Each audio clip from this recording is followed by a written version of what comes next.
നമസ്കാരം, എല്ലാവർക്കും ഹെൽത്തി ടേസ്റ്റിയിലേക്ക് വീണ്ടും സ്വാഗതം. ഇന്ന് ഞാൻ വന്നിരിക്കുന്നത് ഒരു ബ്രേക്ക്ഫാസ്റ്റ് റെസിപ്പിയുമായിട്ടാണ്. നല്ല ടേസ്റ്റുള്ള ഉരുളക്കിഴങ്ങ് ഗോതമ്പ് ദോശ.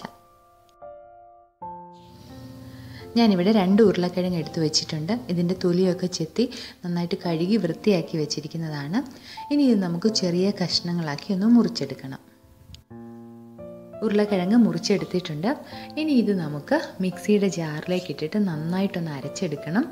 ഇതിലേക്ക് കുറച്ച് വെള്ളം ഒന്ന് ഒഴിച്ചു കൊടുക്കാം. ഒരു 1/4 കപ്പോളം വെള്ളം മതിയാകും. കാരണം ഉരുളക്കിഴങ്ങിൽ തന്നെ നല്ലപോലെ വെള്ളമുണ്ട്. അപ്പോൾ അതൊന്ന് അരഞ്ഞു വരാൻ വേണ്ടി മാത്രം ഒരിത്തിരി വെള്ളം നമുക്കിതിലേക്ക് ഒഴിച്ചു കൊടുക്കാം.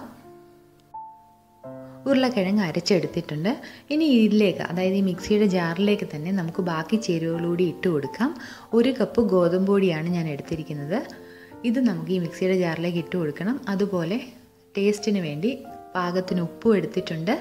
ഒരല്പം കായപ്പൊടിയും എടുത്തിട്ടുണ്ട്. ഈ കായപ്പൊടി ചേർക്കണമെന്ന് നിർബന്ധമൊന്നുമില്ല, എങ്കിലും നല്ലൊരു ടേസ്റ്റ് കിട്ടും ഇത് ചേർത്താൽ. അപ്പോൾ ഇഷ്ടമുണ്ടെങ്കിൽ മാത്രം നിങ്ങൾക്ക് ചേർത്ത് കൊടുക്കാം.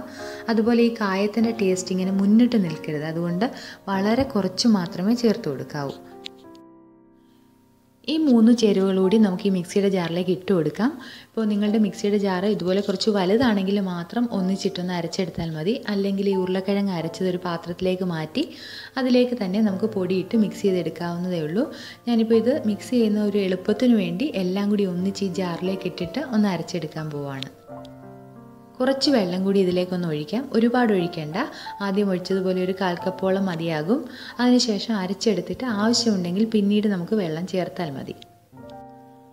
മാവ് റെഡിയായിട്ട് വന്നിട്ടുണ്ട്. ദാ ഈ ഒരു പരുവത്തിൽ ഇത് കലക്കിയെടുക്കണം. ആവശ്യമുണ്ടെങ്കിൽ വെള്ളം ചേർത്ത് കൊടുക്കാം.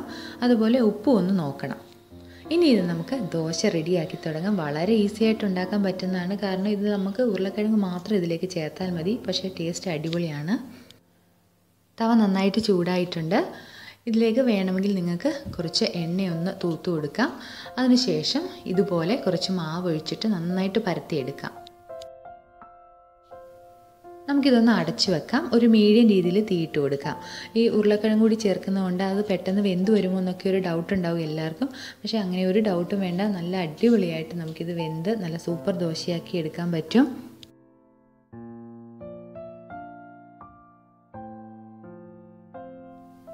ഇതിൻ്റെ ഒരു വശം ഒന്ന് വെന്ത് വന്നിട്ടുണ്ട്. നമുക്കൊരല്പം എണ്ണ ഇതിലേക്കൊന്ന് സ്പ്രെഡ് ചെയ്ത് കൊടുക്കാം. കുറച്ച് എണ്ണയൊന്ന് ചേർത്ത് കൊടുക്കാം.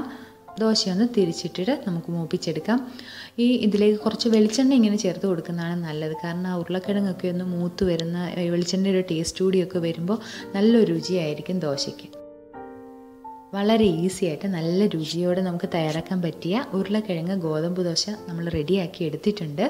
അപ്പോൾ ഗോതമ്പ് ദോശ ഒന്ന് വെറൈറ്റി ആയിട്ട് ഉണ്ടാക്കണമെന്ന് ആഗ്രഹമുണ്ടെങ്കിൽ ഇതേപോലെ ഒന്ന് ട്രൈ ചെയ്ത് നോക്കുക. പക്ഷേ ഒരു കാര്യം ശ്രദ്ധിക്കുക, നല്ല ചൂടോടെയാണ് ഇത് കൂടുതൽ ടേസ്റ്റ്. തണുത്ത് കഴിയുന്നതിനേക്കാൾ കൂടുതൽ ടേസ്റ്റ് ഇത് നല്ല ചൂടോടെ കഴിക്കുന്നതാണ്. അതുപോലെ ഇത് നിങ്ങൾക്ക് നല്ല ക്രിസ്പി ആയിട്ട് വേണമെങ്കിലും തയ്യാറാക്കിയെടുക്കാം. ചൂടോടെ തന്നെ കഴിച്ചാൽ മതി.